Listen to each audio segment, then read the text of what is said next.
será lo que está hacia la izquierda y la pared posterior lo que está hacia la derecha de la imagen. Cuando uno está ante un sangrado, ante una hemorragia uterina normal, hay que diferenciar o hay que separar si es que la mujer está embarazada o no está embarazada,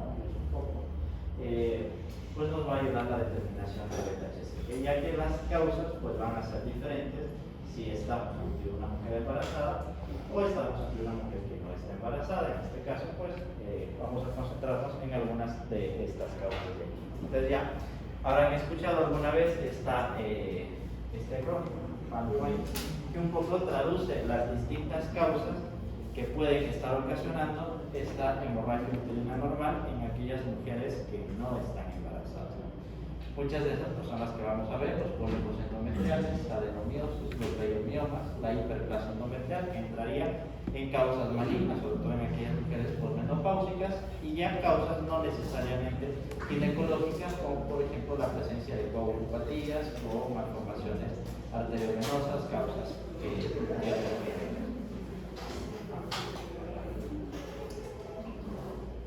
Entonces, dentro de esas, una de las patologías más frecuentes pues son las miomatosis uterinas, ¿no? Miomas uterinos, que ya nos dijo su compañera, pues pueden ser intramurales, submucosos, subserosos y un grupo menos frecuente, pero que pudiera llegar a presentarse, que son los otros, que vendrían los miomas cervicales, los miomas intraligamentarios.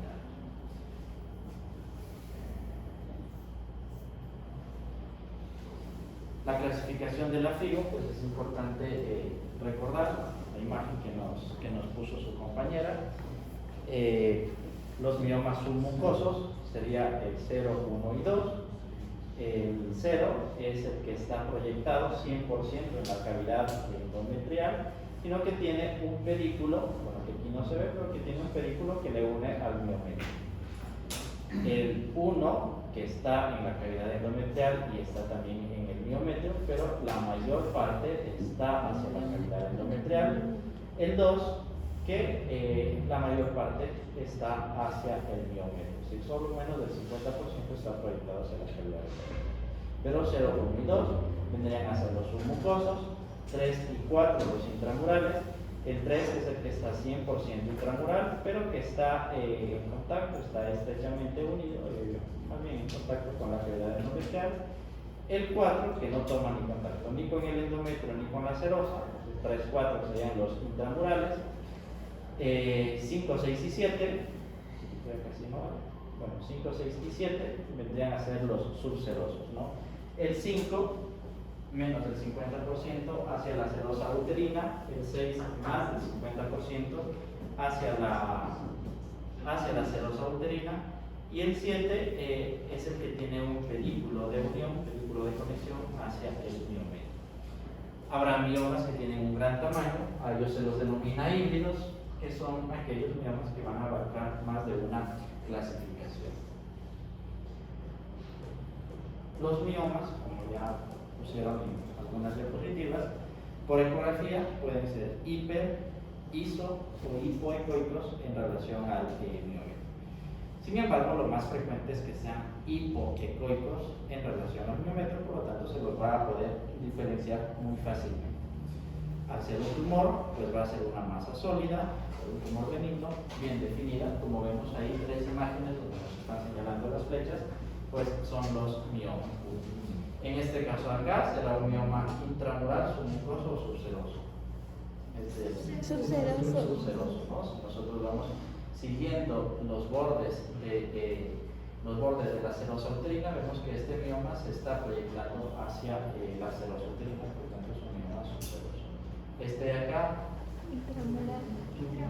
intramural, ¿no? La serosa pues está respetada y el endometrio que se ve aquí pues también se encuentra respetado. Y el último, ese de ahí, submucoso, ¿no? Es el que se proyecta hacia el endometrio. Otros miomas, aquí se puede identificar muy fácilmente el mioma, si se ve las fechas. en el caso de un mioma submucoso, ¿no? Y acá otro mioma, igual una masa bien definida, hipoecogénica, un mioma submucoso, pero ya tipo 2, ya que la mayor parte está proyectada hacia el miometrio.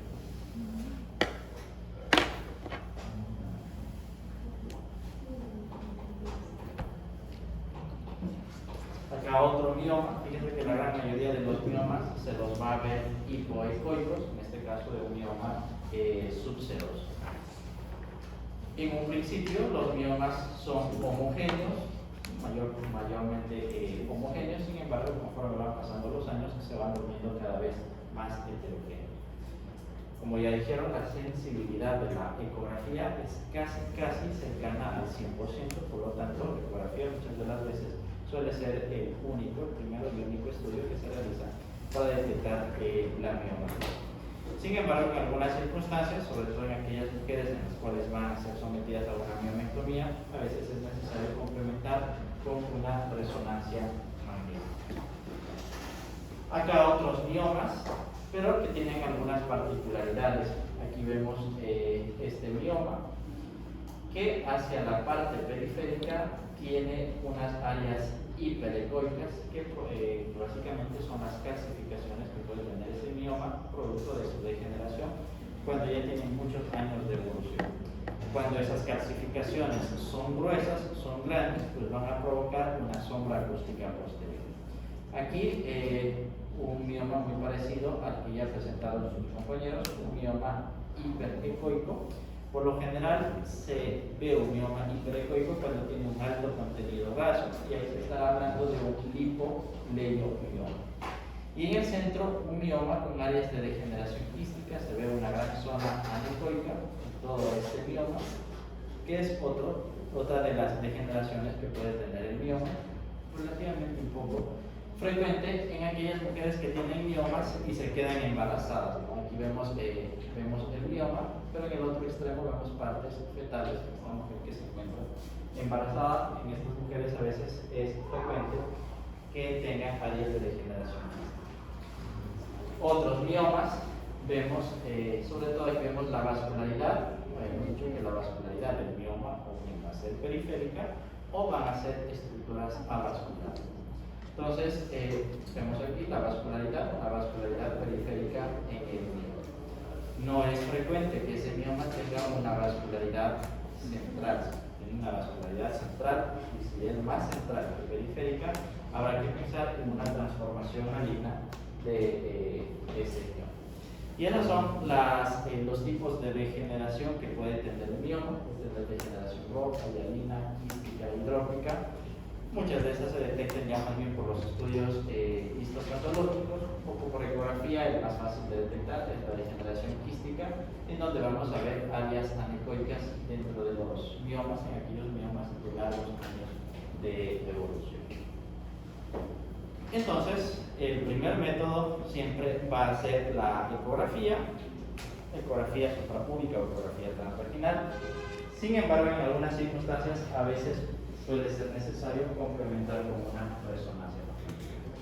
Y en la resonancia magnética, la mejor secuencia para ver los miomas va a ser la secuencia T2, y esa secuencia el mioma se va a ver hipointenso, excepto en algunas circunstancias. Cuando son miomas muy hipercelulares, cuando son miomas grandes que tienen estas áreas de degeneración quística, cuando hay edema, en la misma secuencia en T2 pueden haber zonas hiperintensas. En esas circunstancias, a veces suele ser necesario complementar con estudios contrastados, se administra gadolínio, y si bien el mioma presenta un realce, su realce va a ser menor que el resto del miometro. Ahí tenemos varias imágenes en donde vemos los miomas. Vemos un mioma intramural, hipointenso en la secuencia T2, un mioma submucoso, que es el número 1, y un mioma subseroso.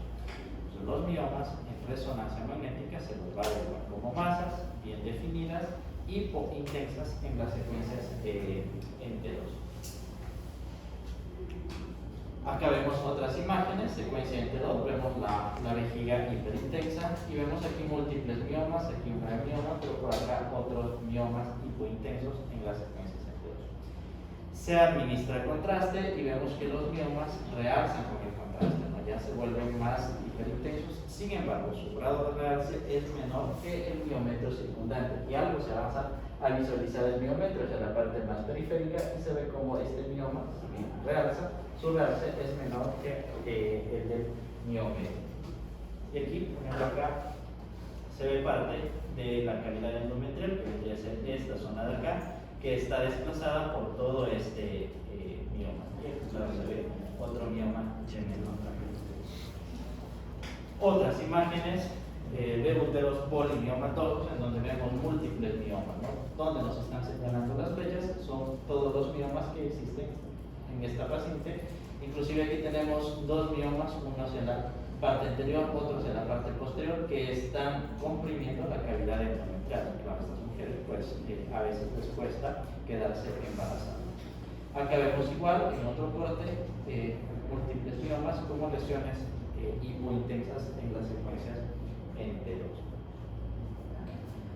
Sin embargo, habíamos dicho hace un momento que si bien el mioma típico es hipointenso entre 2, en algunas circunstancias puede tener áreas hiperintensas en esta misma secuencia, sobre todo cuando hay degeneración quística, cuando esos miomas son hipercelulares, cuando hay edema, cuando hay vasos dilatados, como en este caso de acá. Vemos un mioma hipointenso, pero hacia la parte más periférica vemos una pequeña franja hiperintensa que nos traduce que existen vasos a ese nivel que están produciendo esta hiperintensidad hacia la parte periférica.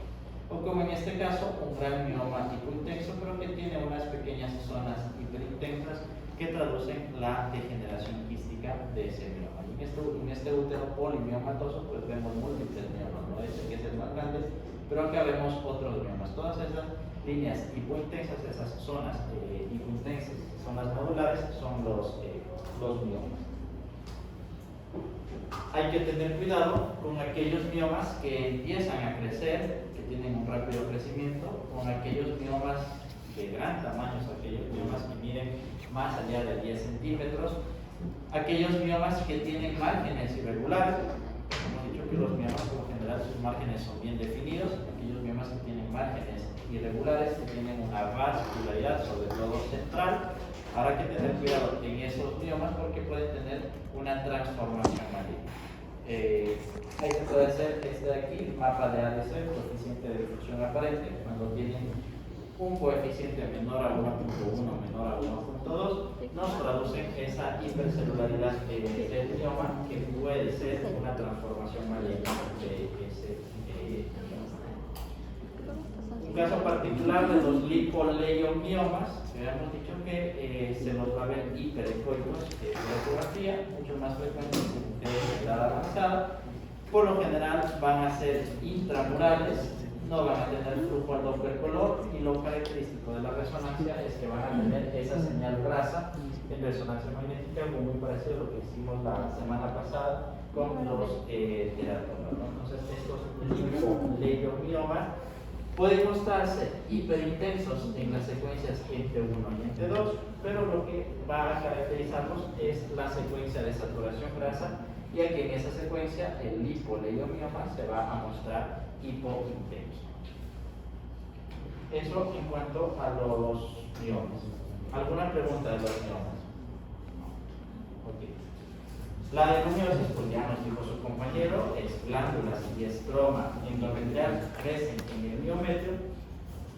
Por lo tanto, vamos a encontrar un útero aumentado de tamaño. Ese va a ser el hallazgo más característico de la adenomiosis, un útero aumentado de tamaño, aumento que puede ser simétrico o que puede ser asimétrico. Y un útero completamente heterogéneo, sin ninguna lesión, sin ninguna masa visualizada. Si vemos masa, pues habrá que pensar a lo mejor que haya una unión con la presencia de una miomatosis. Entonces vamos a encontrar un útero globuloso, un útero aumentado de tamaño, puede ser simétrico o asimétrico. Cuando es asimétrico, por lo general la pared posterior es la que aumenta más de tamaño en comparación a la pared anterior, Con el paso de los años se va a perder esta definición endometrio-miometrio, hasta que llega un momento que prácticamente pues, ya no hay la definición endometrio y miometrio, no se logra visualizar de forma adecuada el endometrio. Podemos encontrar también la presencia de estos quistes miometriales, que en el caso de la adenomiosis difusa suelen ser de pequeño tamaño, como un halo hiperecoico. En el caso de la adenomiosis focal, su tamaño suele ser ligeramente más grande.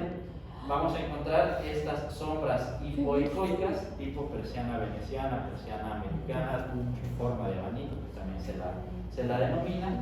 Y también característico, existe un aumento de la vascularidad, lo que también los diferencia de la miomatosis. En el caso de la miomatosis es una vascularidad muy baja o nula, ¿no? Entonces ahí tenemos, por ejemplo, una imagen de una adenomiosis, una ecografía transvaginal, en donde primero podemos ver ese aumento global del tamaño del útero, un aumento asimétrico, porque vemos que esta pared es más grande que esta pared. Aquí ya se pierde la definición, si bien hacia la parte central podemos ver el endometrio, pero ya no es una definición tan clara como habíamos visto en las imágenes anteriores. Es decir, hay zonas en las cuales pues se pierde y no se sabe exactamente en dónde se acaba el endometrio, dónde empieza el miometrio, y la presencia de estos quistes miometriales que tienen este halo hiperecoico. Entonces esas son algunas de las características de la adenomiosis sin ninguna masa, sin ninguna lesión definida en ese útero. Otras imágenes de la adenomiosis, un útero completamente aumentado de tamaño, e inclusive aquí en estas dos imágenes prácticamente ya no se ve endometrio. Entonces eso nos traduce que esa adenomiosis ya es de muchos años de evolución, porque pues prácticamente endometrio y miometrio se ha llegado a perder. Otras imágenes de la adenomiosis, en el caso de la adenomiosis focal, vamos a tener localización en una sola zona. Ahí también vamos a ver vesículas quísticas, áreas quísticas. Sin embargo, las áreas quísticas, en el caso de la adenomiosis focal, suelen ser un poco más grandes, ¿no? Y aquí en la adenomiosis focal se denomina también adenomioma. Acá otra imagen de la adenomiosis difusa, afectada a todo el útero. Vemos que una pared es más grande que la otra pared, y donde nos están señalando aquí estos asteriscos son la presencia de esas glándulas endometriales que están creciendo en el miometrio. Otra imagen de adenomiosis, fíjense que igual una pared es más grande que la otra pared. Tenemos un engrosamiento asimétrico de las paredes uterinas. Otras imágenes, muy similar a la que ya presentaron sus compañeros, con la presencia de estas glándulas quísticas. Claro, la definición endometrio-miometrio con el paso del tiempo se va perdiendo. Y esta imagen que nos hace referencia a esta persiana veneciana, persiana americana, es decir, hay unas franjas hipointensas que se visualiza en el útero, que dan ese aspecto de persiana veneciana y la denominación, ¿no? Es otro de los hallazgos que se ve en la adenomiosis. Si bien por ecografía se pueden visualizar hallazgos en la adenomiosis, para visualizar esos hallazgos deben haber pasado varios meses, inclusive un par de años, para ver esos hallazgos. Esos mismos hallazgos por resonancia magnética se los ve en edades más tempranas. De ahí es que uno tiene una paciente en la cual se sospecha una adenomiosis, la sospecha clínica es muy alta y la ecografía es negativa, pues se puede realizar una resonancia magnética que tiene mayor sensibilidad. ¿Qué es lo que vamos a ver en la resonancia magnética? Pues igual vamos a utilizar la secuencia en T2 y vamos a ver hallazgos muy similares a los que vimos en ecografía. Es decir, aumento del tamaño del útero, que puede ser simétrico o asimétrico, la presencia de estos quistes miometriales, la pérdida de la definición endometrio-miometrio, ese útero completamente heterogéneo. Pero la ventaja de la resonancia en comparación a la ecografía es que podemos ver esta banda, que es la denominada zona de unión. Habrá que medir esa zona de unión, y cuando esa zona de unión es mayor a 12 milímetros, eso nos traduce una alta sospecha de adenomiosis. Entonces, aquí vemos diferentes imágenes por resonancia del útero. Vemos hacia la parte central la cavidad endometrial, que es una secuencia entre dos, se lo va a ver hiperintenso. Vemos hacia la parte periférica el miometrio, y entre la cavidad endometrial y el miometrio vemos una franja hipointensa. Esa zona hipointensa, que acá también la vemos hipointensa, entre endometrio y miometrio, esa es la denominada zona de unión. En condiciones normales, esa zona de unión debe medir menos de 8 milímetros. Cuando mide más allá de 12 milímetros, es decir, el grosor de esa zona endometrial, medimos esta distancia, y si esta distancia es mayor de 12 milímetros, eso ya nos produce una alta sospecha clínica de adenomiosis. Si es que está entre 8 y 12 milímetros, pues va a ser un hallazgo específico, y ahí habrá que ir a buscar otros hallazgos que también los podemos encontrar en resonancia. Y la imagen típica de adenomiosis, pues es esa imagen que se ve por resonancia.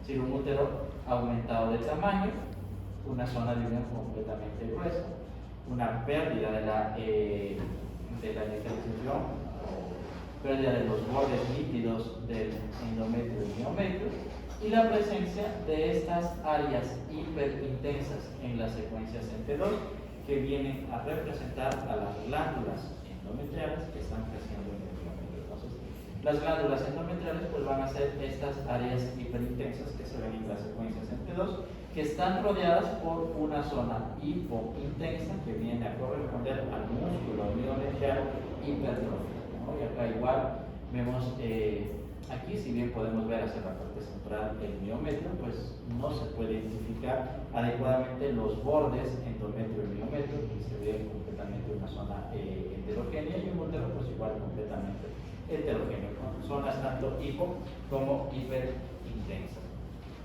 Otras imágenes de adenomiosis, en este caso una adenomiosis focal, está localizada solo hacia una parte de la pared uterina, y vemos, ¿no?, las zonas hiperintensas que vienen a corresponder a las glándulas endometriales.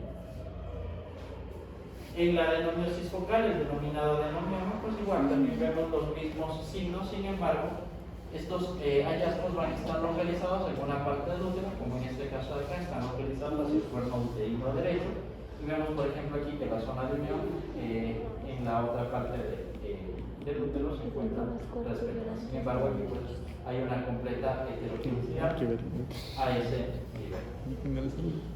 Hay un poco unas diferencias entre la adenomiosis y la miomatosis.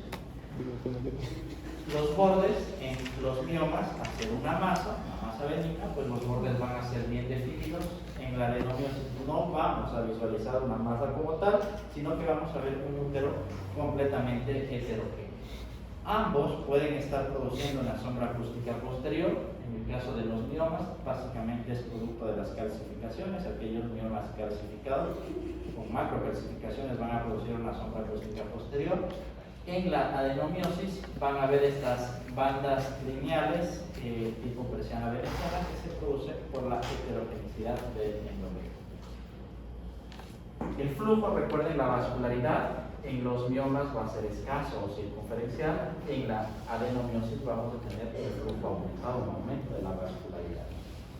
Los quistes, áreas quísticas, pues podemos encontrar en los dos. En la miomatosis, cuando hay degeneración quística, pues vamos a encontrar quistes, pero los quistes de la miomatosis por lo general suelen ser grandes, son macroquistes.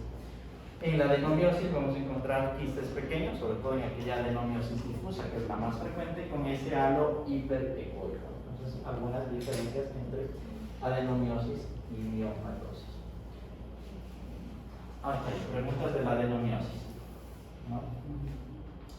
Otra de las patologías que puede estar provocando un sangrado uterino es la hiperplasia endometrial. Entonces, el endometrio puede ser fino, como se visualiza aquí, o puede ser grueso, como se visualiza aquí. En las mujeres en edad reproductiva, pues ese endometrio va a ir variando dependiendo del ciclo menstrual en la cual se encuentra. En mujeres posmenopáusicas, al no haber flujo hormonal, el endometrio debería visualizarse como se ve aquí, es decir, una pequeña línea hiperecoica. El endometrio medimos desde la pared anterior, tal como se ve aquí, desde la pared anterior hasta la pared posterior. Acá también se está midiendo desde la pared anterior hasta la pared posterior, en la parte más gruesa del endometrio. Por ejemplo, aquí en el fondo uterino vemos que se pudiera medir a nivel del fondo, pero si vemos que en otra parte hay un mayor grosor, medimos la distancia desde la pared anterior hacia la pared posterior en la zona donde esté más grueso ese endometrio. Hay que tener cuidado cuando hay líquido en la cavidad endometrial. Ahí no medimos el líquido, no solo medimos la distancia desde la pared anterior hasta donde visualizamos el líquido, y después desde donde termina el líquido hasta la pared posterior sumamos esas dos medidas y ese será el grosor del endometrio. Es decir, en aquellos endometrios que tienen líquido, ese líquido no se toma en cuenta para medir el grosor endometrial. Y la mejor ecografía pues es la ecografía transvaginal. Si bien por ecografía transabdominal pudiéramos medir el grosor endometrial, en algunas circunstancias la medida no va a ser tan exacta. Mucho más exacta va a ser la ecografía transvaginal. Nos vamos a concentrar en aquellas mujeres postmenopáusicas, y ahí las vamos a dividir. Si las mujeres tienen terapia de reemplazo hormonal o no están tomando terapia de reemplazo hormonal. Si no están tomando terapia de reemplazo hormonal, el punto de corte es de 5 milímetros. Menos de 5 milímetros, un endometrio normal. Más de 5 milímetros, un endometrio rosado, una hiperplasia endometrial. Y en aquellas mujeres postmenopáusicas con sangrado e hiperplasia endometrial, hasta que no se demuestre lo contrario, eso va a ser un cáncer de endometrio. Si están tomando terapia de reemplazo hormonal, pues subimos el punto de corte hasta 8 milímetros. Menos de 8 milímetros normal, más de 8 milímetros hiperplasia endometrial. Entonces, la hiperplasia pues no es, hay que saber mucho por ecografía. Lo importante es saber cómo medir ese endometrio, saber que la ecografía transvaginal es la mejor y saber los puntos de corte, sobre todo en mujeres postmenopáusicas. Los pólipos endometriales pueden ser otra causa que puede provocar un sangrado uterino. El pólipo se lo va a visualizar como una zona hiperecoica, como una masa hiperecoica. Pero si ustedes recordarán, el endometrio en su fase secretora también se lo va a ver hiperecoico. Entonces a veces resulta difícil identificar sobre todo los pólipos pequeños en ese endometrio secretor. De ahí que en esas circunstancias se suele realizar una sonohisterografía, que es lo que se está realizando en estas dos imágenes, es decir, instilar, mandar solución salina para llenar la cavidad, para distender la cavidad uterina, más o menos unos 30-40 cc de solución salina, se distiende la cavidad uterina, se llena la cavidad uterina con líquido y ahí se visualiza de mejor manera el pólipo, que se pueden ver los bordes completos del pólipo, y el pólipo se lo va a ver como una masa hiperecoica, que cuando se pone el Doppler va a tener un pedículo vascular, un tallo de conexión, una arteria que está nutriendo ese pólipo. Entonces vamos a ver cómo hay un vaso que llega hacia la parte central del pólipo, que es el vaso nutricio de ese pólipo. Entonces esas son las características del pólipo endometrial. Otras imágenes en donde vemos los pólipos, en esta sonohisterografía vemos líquido en la cavidad endometrial y aquí vemos el pólipo con su vaso nutricio, líquido en la cavidad endometrial y el pólipo hiperecoico. Los pólipos, al ser hiperecoicos, como dijimos hace un momento, a veces resulta difícil visualizar en ese endometrio secretor, que también se ve hiperecoico. Los pólipos es mejor realizar la ecografía en la fase proliferativa del ciclo menstrual, es decir, en los primeros 14 días. Lo mejor es realizarlo más o menos en el día 8 o 10 del ciclo menstrual, un poco antes de la ovulación, cuando ese endometrio tiene ese aspecto trilaminar. Ahí es mejor realizar la ecografía para visualizar los pólipos. Los miomas submucosos, hemos dicho que se los ve hipoecoicos. El mioma submucoso, al ser hipoecoico, sí tiene un buen contraste de color con el endometrio secretor, que se lo ve hiperecoico. Entonces, el mioma, sobre todo el mioma submucoso, es mejor realizar la ecografía en la fase secretora del ciclo menstrual, es decir, en los últimos días de la del ciclo menstrual. Entonces aquí vemos otras imágenes, vemos este pólipo, un pólipo pequeño que se puede visualizar de forma clara por la presencia de este líquido en la cavidad endometrial. Muy importante la vascularidad, porque como habíamos dicho, el pólipo endometrial tiene un pedículo vascular, es decir, solo un vaso que va a llegar hacia el centro del pólipo. Los miomas, hemos dicho que se van a mostrar avasculares o con vascularidad periférica, vascularidad circunferencial, pero si nosotros tenemos una imagen hiperecoica con una alta vascularidad, sobre todo vascularidad central, eso también habrá que pensar que es un cáncer de endometrio. Entonces, es tan importante poner la vascularidad a esa imagen. Porque también es importante hacer la ecografía en la fase proliferativa tardía del ciclo menstrual, porque aquellos pólipos de pequeño tamaño suelen estar localizados en la interlínea endometrial. Y en ese endometrio que tiene un aspecto trilaminar, se va a poder diferenciar adecuadamente el pólipo localizado hacia la parte central del endometrio. Desde ahí la indicación de que siempre que uno piense en un pólipo endometrial, realizar la ecografía más o menos en el día 8 o 10 del ciclo menstrual. Y aquí vemos pues el pedículo vascular que está alimentando a ese pólipo de pequeño tamaño. ¿Y eso por qué es? Pregunta.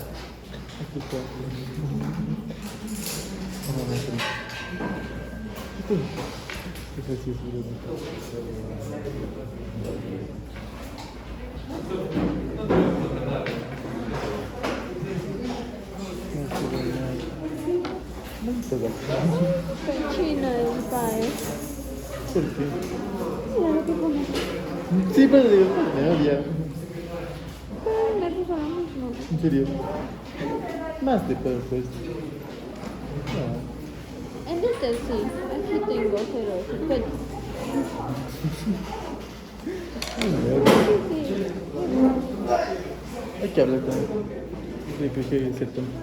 Ni en ninguna tengo 0,60. Tampoco. ¿Qué hacer?